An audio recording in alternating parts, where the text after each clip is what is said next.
हमारे चैनल में मैं हूं आपके साथ शिखा कौशिका। चलते हैं हमारी कुछ खास रिपोर्ट की तरफ। केंद्रीय राज्य मंत्री काफिले पर हमला, खेत के रास्ते भागे हमलावर। मुजफ्फरनगर लोकसभा सीट से बड़ी खबर सामने आ रही है। यहां से बीजेपी प्रत्याशी डॉक्टर संजीव बालियान के काफिले में तोड़फोड़ की गई है। बताया गया कि संजीव बालियान के चुनाव प्रचार के लिए गए वाहनों में 1 दर्जन से ज्यादा अज्ञात युवकों ने तोड़फोड़ कर दी। साथ ही युवकों ने नारेबाजी भी की। सूचना मिलते ही पुलिस के आलाधिकारी भी मौके पर पहुंच गए। मुजफ्फरनगर पुलिस ने बताया कि शनिवार शाम करीब 8:30 बजे थाना खतौली के गाँव मड़ कलीमपुर से पथराव की सूचना मिली। इसके बाद थाना खतौली प्रभारी फोर्स के साथ मौके पर पहुंचे। साथ ही क्षेत्राधिकार खतौली और एसपी सिटी भी आए गए। एसपी सिटी सत्यनारायण प्रजापत ने बताया कि गांव में पहुंचकर पता चला कि बीजेपी प्रत्याशी डॉक्टर संजीव बालियान की एक जनसभा को संबोधित कर रहे थे।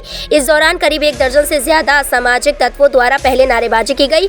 इसके बाद संजीव बालियान के काफिले में आई गाड़ियों में तोड़फोड़ कर दी। वाहनों पर पत्थर फेंके गए। इसके चलते कुछ वाहनों के शीशे टूट गए। गांव में शांतिपूर्ण माहौल के लिए फोर्स तैनात कर दी गई। साथ ही अज्ञात अराजक तत्वों पर एफआईआर दर्ज कर मामले की जांच शुरू की जाएगी। किसी को भी बख्शा नहीं जाएगा। उनकी पहचान की जा रही है। बता दें कि संजीव बालियान मुजफ्फरनगर लोकसभा सीट से पिछले 2 बार से सांसद हैं। बीजेपी ने एक बार फिर उन्हें टिकट दिया है। वहीं इंडिया गठबंधन से हरेंद्र सिंह मलिक को प्रत्याशी बनाया है। दोनों प्रत्याशियों के बीच सीधा मुकाबला देखा जा रहा है।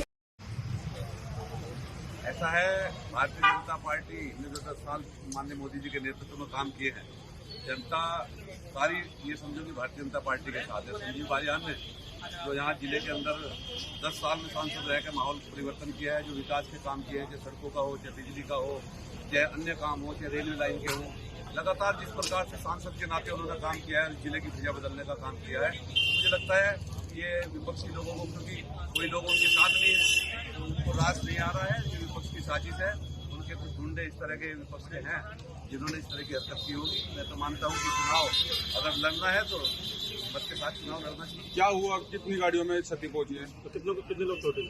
मेरे ख्याल से 10-12 लोगों की चोट लगी है और गाड़ियाँ भी, कई गाड़ियों में चोट पड़ी। किसका नाम सामने नहीं, तो आम रूप से 2-4 इस तरह के लोग होंगे जो विपक्ष की साजिश इनकी होगी, जो उनसे कनेक्टेड लोग होंगे।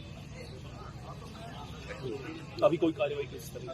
नहीं, हमें क्या कार्रवाई करनी है, हमें कोई कार्रवाई नहीं करनी। ये तो जनता देखेगी, इसका जवाब तो जनता देगी कि जिस प्रकार साजिश, मुझे लगता है कि हारा हुआ विपक्ष है, जो विपक्ष में उम्मीदवार हैं उनको लगता है उनकी अपनी हार देख के वे और इस प्रकार की, मैं समझता हूँ वो अच्छी हरकतों पर उतर आए हैं।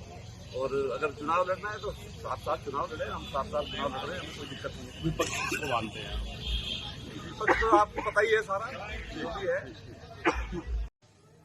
आज शाम समय करीब 8:30 बजे थाना क्षेत्र खतौली के गांव मड़ करीमपुर से पथराव की सूचना प्राप्त हुई, जिस पर तुरंत थाना प्रभारी खतौली, मैं फोर्स के पहुंचे और इसके बाद क्षेत्राधिकारी खतौली और मैं एसपी सिटी मौके पर पहुंचे।